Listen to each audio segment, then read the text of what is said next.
Ready? नमस्कार साथियों, आप सबको बहुत बहुत बधाई के साथ मैं ये अपनी प्रेस वार्ता शुरू करता हूं। बधाई इसलिए कि हमें अनुमति मिल गई है भारत को अमेरिका द्वारा कि हम 30 दिन के लिए रूस से तेल खरीद सकते हैं, लाइसेंस मिला। बहुत बहुत बधाई हो, एक ऐतिहासिक दिन है। हम बहुत अरसे से कह रहे हैं, हमारा नेतृत्व बहुत अरसे से कह रहा है, अलग अलग मंचों से कह रहे हैं कि भारत का प्रधानमंत्री अमेरिका और इजराइल के हाथ की कठपुतली बन चुका है। रोज सबूत आ रहे हैं, हमारे कहने की भी जरूरत नहीं है, आपको रोज सबूत मिलते हैं। कभी अमेरिका से मिलता है, कभी इजराइल से मिलता है, कभी सेवा तीर्थ से मिलता है, लेकिन मिलता है। कई बार तो दिन में 2-2, 3-3, 4-4 बार सबूत मिलते हैं कि किस तरह की गुलामी भारत का प्रधानमंत्री आज कर रहा है। हमने कल भी जो प्रेस वार्ता की थी उसमें यह मुद्दा उठाया था कि भारत, रशिया तो तैयार है तेल देने को, रशिया के स्टेटमेंट आ चुके हैं कि हम भारत को भी तेल देने को तैयार हैं। भैया एक सेकंड, कि हम तैयार हैं, लेकिन कल हमने ये मुद्दा उठाया, ये सवाल उठाया कि क्या आप इंतजार कर रहे हैं अमेरिका की अनुमति की? हरदीप पुरी जी को हमने कल यहां से आह्वान किया कि आप बता दीजिए, जब रशिया तैयार है तेल देने को, हम तेल लगातार रशिया से लेते आए हैं, हमें वो सूट भी करता है, कीमतें भी हमें सूट करती हैं, हमारा रिश्ता भी है, तो अब आप किस चीज की इंतजार कर रहे हैं? उसका जवाब आज आया। कल जब हमारी प्रेस वार्ता हुई तो जो 28 फरवरी से सरकार चुप थी, सो रही थी, अचानक अपनी कटती हुई नाक देखते हुए अचानक जागी। और हमारे साथी हैं एएनआई वाले, उनके ट्वीट हमने देखे, सोर्स बेस्ड। सोर्सेस कह रहे हैं कि भारत की जो एनर्जी नीड्स हैं वो सिक्योर हैं, सुरक्षित हैं। सोर्सेस कह रहे हैं, वो सोर्सेस कौन है हमें नहीं मालूम। वही स्टेटमेंट आगे बोलता है, ऑस्ट्रेलिया, कनाडा से हम तेल खरीद सकते हैं, सोर्सेस। फिर कहता है वही स्टेटमेंट कि यूएई और यूएस से भी बातचीत चल रही है, सोर्सेस। फिर उसी सोर्स ने अगला स्टेटमेंट दिया कि हम इंटरनेशनल एनर्जी एजेंसी आईईए और OPEC, Organization of the Petroleum Exporting Countries से भी बातचीत कर रहे हैं, तीसरा स्टेटमेंट। चौथा स्टेटमेंट कि हमारे पास कहीं डरने की, घबराने की कोई आवश्यकता नहीं है, हमने अपने आप को पूरी तरह से सुरक्षित कर दिया है, हमारी एनर्जी रिक्वायरमेंट्स को हमने सुरक्षित कर दिया। इस पूरे स्टेटमेंट में जो सोर्सेस का था, रशिया का नाम नहीं था। क्यों नहीं था? सोचिए। क्योंकि जब यह स्टेटमेंट हमारी प्रेस कॉन्फ्रेंस के जवाब में बनाया जा रहा था, तब अमेरिका में रात थी, अमेरिका सो रहा था। उनके जागे बगैर, उनसे अनुमति लिए बगैर रशिया शब्द हम कैसे लिख सकते थे? अमेरिका जागा, हम और आप सो रहे थे, हरदीप पुरी जाग रहे थे। हरदीप पुरी आज से नहीं रात को जागते हैं और दिन को सोते हैं। हरदीप पुरी 2014 से दिन में सोते हैं, रात को जागते हैं। वो अमेरिका के टाइम जोन में अपने आप को हमेशा महसूस करते हैं। वो एप्स्टीन के आइलैंड में हो, कहां हो हमें नहीं मालूम, लेकिन जब भी जहां भी होते हैं वो दिन में सोते हैं, रात को जागते हैं। ये साबित हो गया क्योंकि आज सुबह जो कल हमने चुनौती हरदीप पुरी को दी थी कि जवाब दीजिए, रशिया से आप तेल लेंगे या नहीं लेंगे, जवाब हरदीप पुरी से नहीं आया, क्योंकि उनके आका ने जवाब दे दिया। उनके आका ने आज हमें लाइसेंस दे दिया।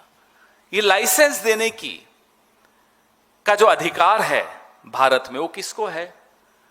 Director general foreign trade, DGFT, वो था कल तक, वो अधिकार अब वॉशिंगटन DC को चला गया.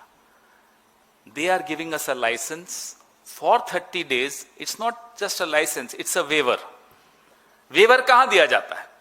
वेवर वहां दिया जाता है जहां रेस्ट्रिक्शन डाली जाती है. और अभी ट्रेड डील पे हस्ताक्षर नहीं हुए हैं, लेकिन ट्रेड डील लागू हो गई. राहुल गांधी जी ने चुनौती दी प्रधानमंत्री को और कहा कि अभी वक्त है. अमेरिका की सुप्रीम कोर्ट ने ट्रेड डील के खिलाफ या टैरिफ्स के खिलाफ एक ऑर्डर पारित किया है. अब आप ट्रेड डील पे हस्ताक्षर मत कीजिए और पलट जाइए, छोड़ दीजिए इस ट्रेड डील को. नहीं, ट्रेड डील से पीछे हटने की हिम्मत नरेंद्र मोदी नहीं कर सकते.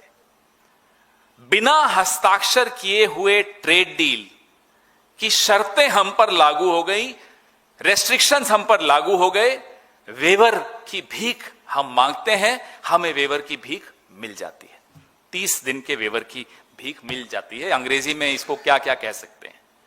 Client state, vessel state, puppet state, banana Republic, a tin pot state. You choose. The way we are behaving is one of these. इसके अलावा और कुछ नहीं हमारी औकात. यह हमारी औकात कर दी नरेंद्र मोदी जी ने, हरदीप पुरी जी ने. और यह कोई पहली बार नहीं हो रहा है. जरा वीडियो 1 प्ले कीजिए. यह मैं आपको जो वीडियो चला रहा हूं, मार्को रूबियो का वीडियो है. 14 फरवरी 2026 म्यूनिक सिक्योरिटी कॉन्फ्रेंस. यहां जयशंकर जी बैठे थे. Before the end of the Second World War, the West had been expanding. Its missionaries, its pilgrims, its soldiers, its explorers pouring out from its shores to cross oceans, settle new continents, build vast empires extending out across the globe. But in 1945, for the first time since the age of Columbus, it was contracting.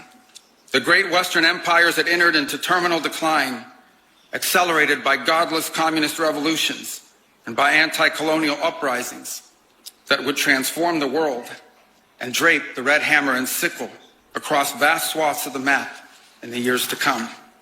Against that backdrop, then as now, many came to believe that the West's age of dominance had come to an end. We in America have no interest in being polite and orderly caretakers of the West's managed decline. Armies fight for a way of life.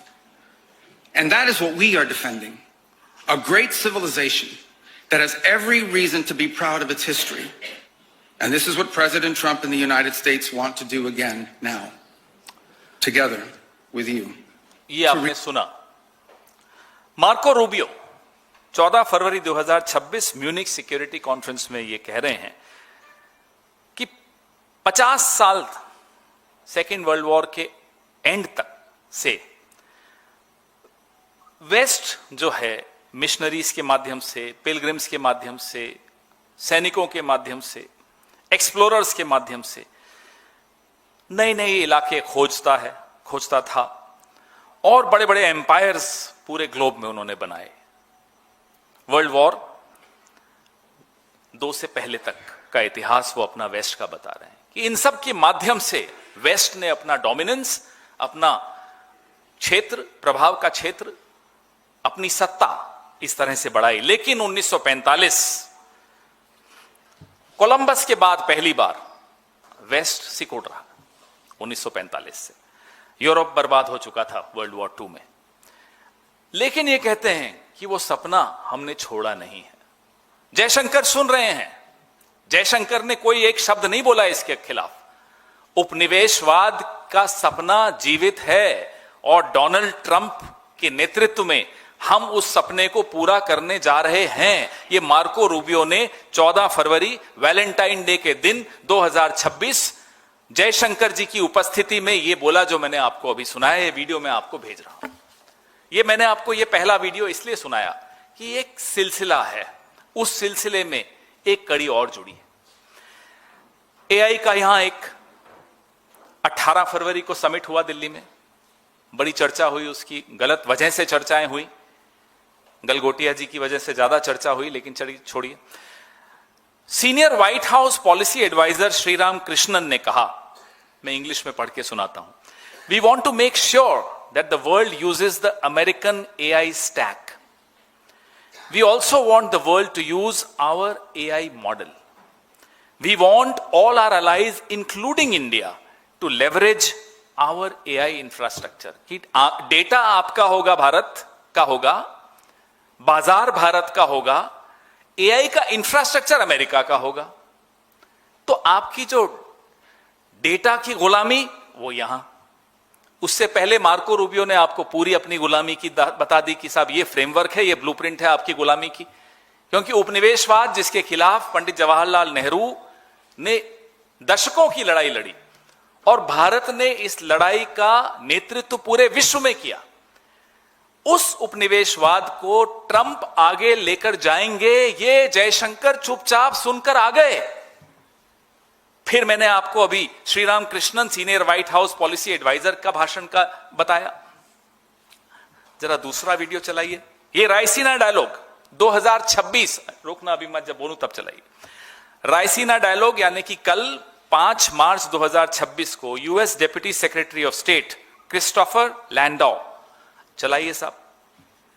Excited about the trade deal Volume. that is almost at the finish line now, and think that can be the basis for really unlocking almost limitless potential.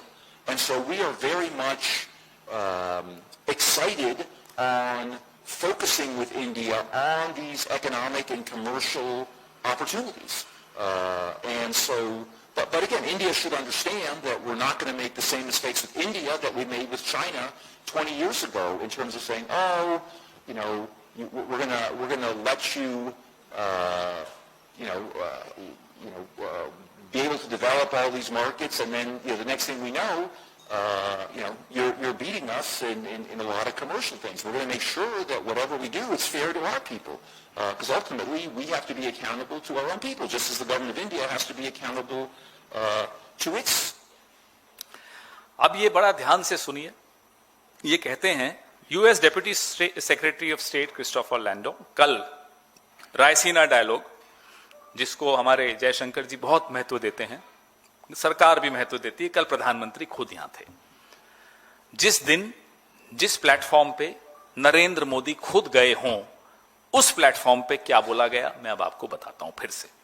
We are excited about the trade deal that is almost at the finish line now, and I think that can be the basis for really unlocking almost limitless potential. We are very excited about focusing on India and these economic and commercial opportunities. यहां तक तो ठीक है साहब, but घर में घुस के मारने का मैं आपको उदाहरण दे रहा हूं, जिन्होंने हमारे घर में घुस के कल हमें मारा. But India should understand that we are not going to make the same mistakes with India that we made with China 20 years ago, in terms of saying we are going to let you be able to develop all these markets, and then the next thing we know you are beating us in a lot of commercial things. कि भारत को यह समझ लेना चाहिए कि जो गलतियां America ने, यानी कि हमने, इन्होंने चीन के साथ की थी 20 साल पहले, वो हमारे साथ नहीं करेंगे. यानी कि चीन के साथ क्या गलतियां की थी कि उनको आगे बढ़ने दिया, उनकी टेक्नोलॉजी को, फिर और उनके मार्केट को, फिर चीन ने अपना ही एक तरह से खुद अपना फायदा कर लिया, अपने मार्केट्स के माध्यम से, अपनी टेक्नोलॉजी के माध्यम से, अपने चीप लेबर के माध्यम से. हम ये गलती भारत में नहीं दोहराएंगे. अगली लाइन और खतरनाक है. अगली लाइन है, we are going to make sure that whatever we do is fair to our people, because ultimately we have to be accountable to our own people. हम जो भी करेंगे, हम ये सुनिश्चित करेंगे कि हमारे लोग, यानी कि अमेरिका के लोग, उनके लिए सब कुछ न्याय संगत हो, क्योंकि हमारी जवाबदेही हमारे लोगों के साथ. ये हमारे घर में घुस के उस मंच से US deputy secretary of state Christopher Landau ने कल बोला, दिल्ली में, यहां रायसीना डायलॉग्स में, यहां से 3 किलोमीटर, 2 किलोमीटर से भी कम. इसी मंच पे कल प्रधानमंत्री भी थे. ये हो रहा है साहब, ये कड़ी मैं आपको बता रहा हूं. कल हमने आपको कहा था घर में घुस के मारूंगा, आज आपको बताया, ये दूसरा उदाहरण दिया. एक तो कल दिया था आपको कि श्रीलंका इंडियन ओशन में क्या हुआ, हमारे एकदम बाहर आंगन में क्या हुआ, कल हमने आपको वो बताया। अब जयशंकर जी कहते हैं no country today has hegemony over so many domains that it is an overall hegemon. ये शब्दों से खेलते रहते हैं कि साहब अब किसी देश के पास इतनी ताकत नहीं है कि वो सब देशों पर राज कर सके, लेकिन साहब आप तो सब कुछ न्यौछावर कर रहे हो, आप तो बिछ गए हो, आप ही ताकतवर बना रहे हो अमेरिका को। उन्होंने कहा कि हम आपको वेवर दे रहे हैं, हमने हाथ जोड़ के वेवर ले लिया, yes sir, thank you sir. फिर आप कैसे कहते हो नो कंट्री कैन बी ए हेजेमन? आपके हेजेमन तो हैं, आप पर तो दादागिरी आपने चलने दे रहे हो। अब वो बहू को घर जाना होता है मायके, तो ससुराल से अनुमति लेती है ना कि मैं चली जाऊं, बोले हाँ चले जाओ। ये हमने कल किया, हमने अनुमति ली, क्या हम तेल ले लें रशिया से, हमें मिल गई अनुमति। और इससे पहले कि मैं एक अंतिम वीडियो चलाऊं, मैं मोदी जी का एक वीडियो चलाना चाहता हूं, उनके बगैर ये कहानी अधूरी रहती है। ऊंचा करना पड़ेगा, लेकिन इंटरनेशनल प्रेशर है, उसका भी तो ख्याल रखना पड़ेगा सरकार को। इंटरनेशनल प्रेशर पैदा करने की ताकत आज हिंदुस्तान में 100 करोड़ का देश है। पूरी दुनिया पे प्रेशर हम पैदा कर सकते हैं जी, कोई हम पर कैसे प्रेशर पैदा करे? ये उल्टी गंगा क्यों चले? में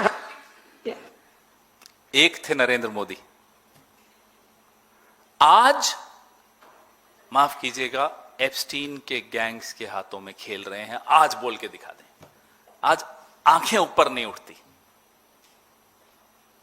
जाके बाबुल से नजरें मिलाऊं कैसे, घर जाऊं कैसे, ये हालत हो गई। इतनी गुलामी, इतना डर, इतने सहमे हुए, आज बोल के दिखा दें। लफाजी करना बहुत आसान था तब जब हमारे खिलाफ बोलते थे, लेकिन हमने भारत का सर कभी नहीं झुकने दिया, हम दावे के साथ कह सकते हैं। बार बार इंदिरा जी का उदाहरण तो अब लोग बोलते हैं 1971 का, और यहां भीख मिल रही है हमें 30 दिन की और हम ले रहे हैं। अरे क्यों जूते के नोक पे रखना चाहिए साहब, हमें नहीं चाहिए आपका वेवर, हम लेंगे जहां से हमें लेना होगा। कोई साइन नहीं हुई है ट्रेड डील अभी, किस बात का डर है? एप्स्टीन का डर है। हमारे हरदीप पुरी तो अभी ऑफिस की फाइलें भी उठाते हैं तो उन्हें अपने मन में एप्स्टीन की फाइल्स याद आती हैं और फिर वहीं फाइलें रख देते हैं। जो अमेरिका कहता है वो करते हैं। क्या ऐसी सरकार, ऐसा प्रधानमंत्री, ऐसा कैबिनेट भारत के साथ न्याय कर सकता है? यह सवाल मैं आपसे पूछता हूं। Can they do justice a cabinet which is compromised, a prime minister who is compromised? Can they do justice with you and me, with India, with Indians? Rahul ji का एक बहुत ऐतिहासिक वीडियो हो गया है, आज ही चलाइए। Now the United States will decide who we buy oil from. Yes, yes. The United States will come to us and say, you cannot buy oil from so and so and so and so and so and so. Russia, Iran, whoever they want. They will decide. Our Prime Minister will not decide. Please understand, and they will monitor. They will keep a watch, meaning they will look, and if India buys oil from anyone they do not want, they will punish us. ये पिछले सत्र में राहुल जी ने कहा, अभी वो सत्र की कंटिन्यूएशन शुरू होने वाली 9 तारीख को, उनकी बात फिर एक बार सही साबित हुई। माफ कीजिएगा, जो दिन में सोता हो और रात को जागता हो उसको तो हम उल्लू कहते हैं ना। एप्स्टीन के उल्लू हमारी सरकार में बैठे हैं।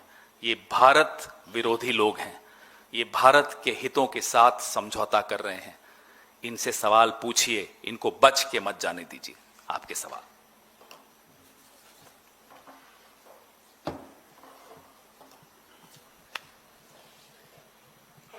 हाँ जी। पवन जी, ये छूट आपको लगता नहीं कि एक आदेश ऐसा है कि भारत विदेश नीति अब अमेरिका तय कर रहा है? दूसरा, इस पर भारतीय जनता पार्टी ने जवाब दिया है कि यह अनुमति नहीं, वैश्विक बाजार में सप्लाई बनाए रखने के लिए तकनीकी छूट है। छूट किससे ले जाती है? जिससे आपने कोई हस्ताक्षर कर लिए हो, आपने कुछ एग्रीमेंट्स की हो। कौन सी एग्रीमेंट की है जिसमें हमें उनसे छूट चाहिए? पहले इसका जवाब दिलवाइए। जब ट्रेड डील साइन ही नहीं हुई है तो छूट किस बात की? छूट तब होती है जब कोई रेस्ट्रिक्शन होती है, जब कोई बंधन होते हैं। बंधन कब होते हैं? जब कोई एग्रीमेंट होती है, हस्ताक्षर हो चुके होते हैं। अग्रीमेंट तभी होती है ना जब हस्ताक्षर होते हैं, छूट तब मिलती है जब बंधन होते हैं, बंधन तब होते हैं जब अग्रीमेंट होती है, अग्रीमेंट तब होती है जब हस्ताक्षर होते हैं। कौन से हस्ताक्षर हुए हैं ट्रेड डील पर? क्यों बंधे हुए हो आप उस तथाकथित ट्रेड डील से जिस पे हस्ताक्षर नहीं हुए? क्यों छूट चाहिए आपको? क्यों आपने बंधन स्वीकार किए? पूछिए ना बीजेपी वालों से। ये कौन से बंधन है? ये ट्रेड डील के बंधन तो नहीं है क्योंकि साइन नहीं हुए, ये एप्स्टीन के बंधन है जी।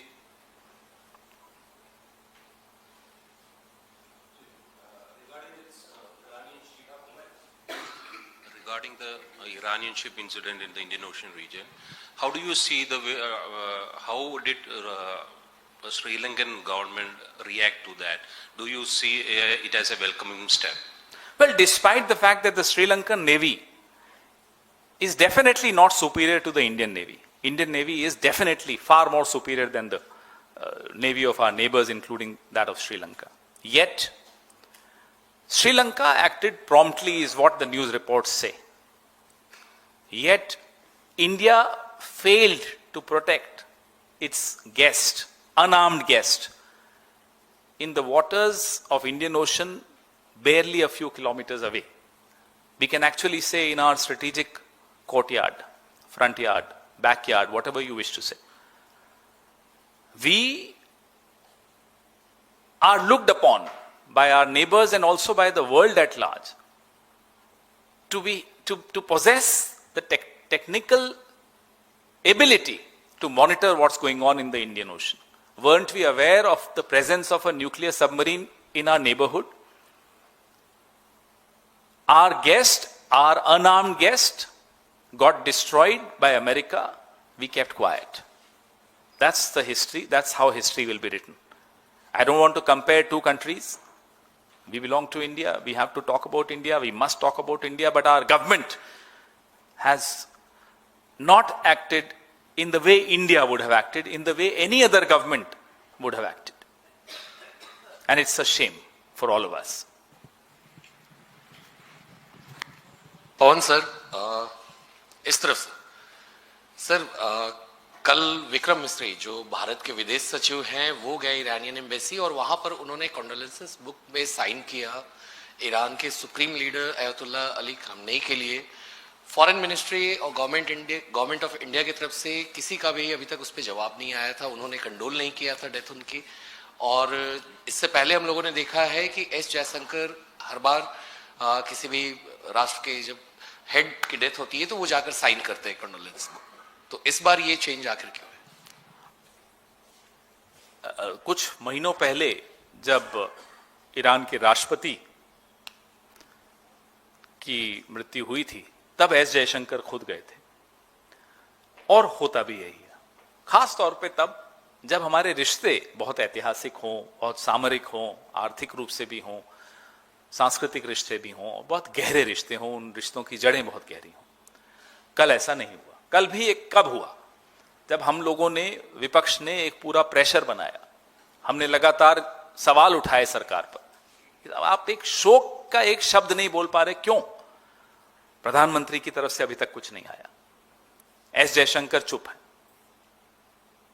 एक अफसर को जरूर भेजा इन्होंने हमारी प्रेस वार्ता के कुछ घंटों बाद, लेकिन पूरा विश्व ये देख रहा है कि भारत कैसे लड़खड़ा रहा है, भारत की विदेश नीति कैसे लड़खड़ा रही है। माइक देना।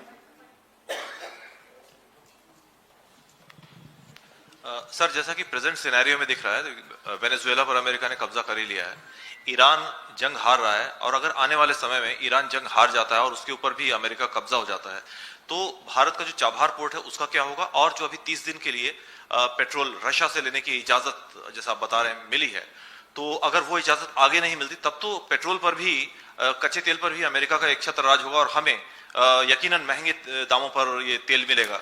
तो अर्थव्यवस्था जो है हमारी जिस गति में अभी चल रही है, क्या आगे उस पर कैसा असर पड़ेगा? जो आप सवाल पूछ रहे हैं बहुत सही वाजिब सवाल है। कल हमने पूरी आंकड़ों के साथ ये चर्चा की थी कि जिस दिशा में ये जंग जा रहा है और जिस दिशा में भारत की विदेश नीति जा रही है, हमारे हर घर में गैस सिलेंडर से लेकर हमारी गाड़ियों के तेल तक और उसके बाद खाद्य सामग्री तक पे बहुत भारी चोट होने वाली है। एलएनजी, एलपीजी के बारे में हमने कल आंकड़े दिए, किसानों के बारे में हमने आंकड़े दिए कि फर्टिलाइजर और यूरिया पे इसका क्या प्रभाव पड़ेगा।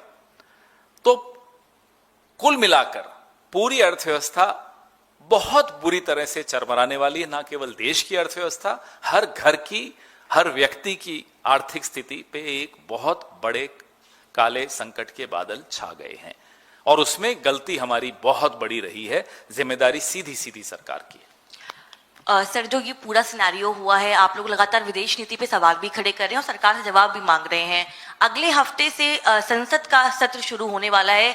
इससे पहले भी आप लोगों ने सरकार को घेरा था, तो क्या कांग्रेस पार्टी इस मुद्दे को आगामी संसद के सत्र में उठाएगी और मांग करेगी? हमारा ये कर्तव्य है, हमें उठाना है, हम उठाएंगे, क्यों नहीं उठाएंगे। ये ऐसा मुद्दा है जो मैंने आपको अभी इनके जवाब में कहा कि हर व्यक्ति की आर्थिक स्थिति पर प्रश्न चिन्ह खड़ा हो गया है, देश की आर्थिक स्थिति पर। ना केवल आर्थिक स्थिति सबसे महत्वपूर्ण है, आर्थिक स्थिति, इसमें कोई शक की बात नहीं, लेकिन जो हमारे पुराने रिश्ते और सैकड़ों हजारों साल के रिश्ते इस देश के, एक इस सभ्यता के दूसरी सभ्यता के साथ, ईरान के साथ, उसको एक व्यक्ति की गुलामी ने, एक व्यक्ति के डर ने यह हालत कर दी हमारी कि हमें एक शब्द निंदा का नहीं निकल रहा इजराइल और अमेरिका के खिलाफ, कि हमारे मुंह से एक शब्द शोक का नहीं निकलता ईरान के जो धार्मिक गुरु भी हैं, राष्ट्राध्यक्ष भी रहे हैं, आयतुल्लाह खामेनेई की हत्या के खिलाफ। और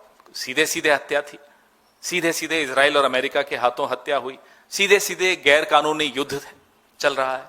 हम एक शब्द नहीं बोल पा रहे। भारत ने अपनी स्टैंडिंग, अपनी छवि, अपना पद, अपना स्थान जो विश्व में है था, वो बहुत बुरी तरह से गिरा दिया।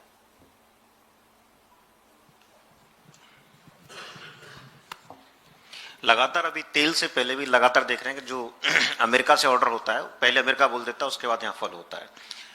आर्थिक लॉस नो डाउट बड़ा लॉस है, लेकिन आर्थिक लॉस से भी ज्यादा लॉस होता है व्यक्ति की सेल्फ रेस्पेक्ट और भारत की रेस्पेक्ट। क्या जिस तरह से अमेरिका निर्णय लगातार दे रहा है, क्या भारत के हर एक व्यक्ति का स्वाभिमान नहीं गिरेगा इस बात से? जो मुझे एक बात बताइए, जिस दिन डोनाल्ड ट्रंप अमेरिका से आया कि ऑपरेशन सिंदूर में सीज फायर हो गया है, शाम को आया, हमारी सरकार का रिएक्शन जो होना चाहिए था, अगर वो हो जाता तो हमें ये दिन नहीं देखने पड़ते। 100 बार, आज खरगे साहब ने भी ट्वीट किया है, आपने देखा होगा, 100 बार डोनाल्ड ट्रंप कह चुके हैं, एक बार नरेंद्र मोदी जी ने पलट के जवाब नहीं दिया कि नहीं साहब, सीज फायर ने हमने अपनी शर्तों पे, अपनी इच्छा से, अपनी मर्जी से, अपनी स्वतंत्रता से किया।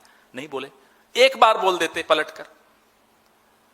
ब्राजील जैसे देश भी हैं, फ्रांस और स्पेन का मैंने कल आपको उदाहरण दिया। हम क्यों इतने बिछते जा रहे हैं, झुके जा रहे हैं? क्यों? कारण क्या है? कारण एप्स्टीन है, कारण गौतम अदानी की केस है, क्या है? लेकिन अब तो इस देश का बच्चा बच्चा ये सवाल पूछ रहा है, साहब क्यों डर रहे हो? आपने वो वीडियो देखा नरेंद्र मोदी का, कैसे गरज करके बोलते थे, अब क्या हुआ? नहीं, स्वतंत्र नागरिक होने के नाते ये वाकई में पूरे देश के लिए, मतलब इसमें कोई डाउट नहीं बनता, शर्मिंदगी का विषय है। और लेकिन ये शर्मिंदगी कब तक भारत सहन करता रहेगा? जिस हिसाब से उसका अमेरिकन, दो चीजें हैं, या तो डर खत्म हो जाए, दो तीन चीजें हैं, क्योंकि वो बड़ा अच्छा नहीं लगता किसी स्वाभिमान के नाते जो है। एक उसका मैं बोल भी नहीं सकता इस वीडियो में, अमेरिका की मीडिया का एक चर्चा है कि दोनों टांगे खोल दी, कितना मतलब बर्ड है। दूसरा, वो अमेरिका का जो व्यक्ति वो कह रहा है उपनिवेशवाद के लिए खोल रहा है, जिसके लिए हमने शतकों तक, सैकड़ों साल से लड़ाई लड़ते चले जा रहे हैं, जो पूरी दुनिया की बार उसके पीछे है। अभी ट्रम्प जो अनाउंस कर रहा है वो कर रहा है, तो मतलब कब तक भारत का हर व्यक्ति अपने स्वाभिमान? तब तक हो सकता है जब तक इनका डर खत्म हो जाए। डर खत्म हो नहीं सकता। एप्स्टीन, गैंग्स ऑफ एप्स्टीन के हाथों में जो खेल रहा है, उसका डर कैसे खत्म होगा? या फिर ये जब सरकार से बाहर हो, जिस तरह से चल रहे हैं, हो सकता है पार्टी से बाहर हो जाए। देखते हैं क्या होता है।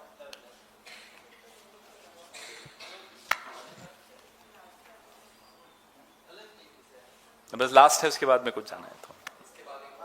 अच्छा, एक विषय है सर, कल कई सारे राज्यपालों को की नियुक्ति भी हुई और कई सारे लोगों की छुट्टी भी हुई। पहले उपराष्ट्रपति जगदीप धनखड़ हटा दिए गए बिना किसी रीजन के और पता भी नहीं चला लोग कब चले गए। बंगाल के राज्यपाल आनंद बोस, अब तमिलनाडु के जो राज्यपाल हैं उनको बंगाल में भेज दिया गया। क्या मंशा लगता है कि ऐसे ऑल ऑफ अ सडन कई सारे ऑपरेशन धनखड़ पार्ट 2 कल हुआ, ऑपरेशन धनखड़ पार्ट 1 भी हुआ, होता रहता है। ये इनका यही मोडस ऑपरेंडा है, उपयोगिता खत्म हो जाए निकाल बाहर फेंको। अब राजभवन का जो सम्मान हुआ करता था वो सम्मान भी नरेंद्र मोदी जी समाप्त कर चुके हैं। हो गया? Thank you.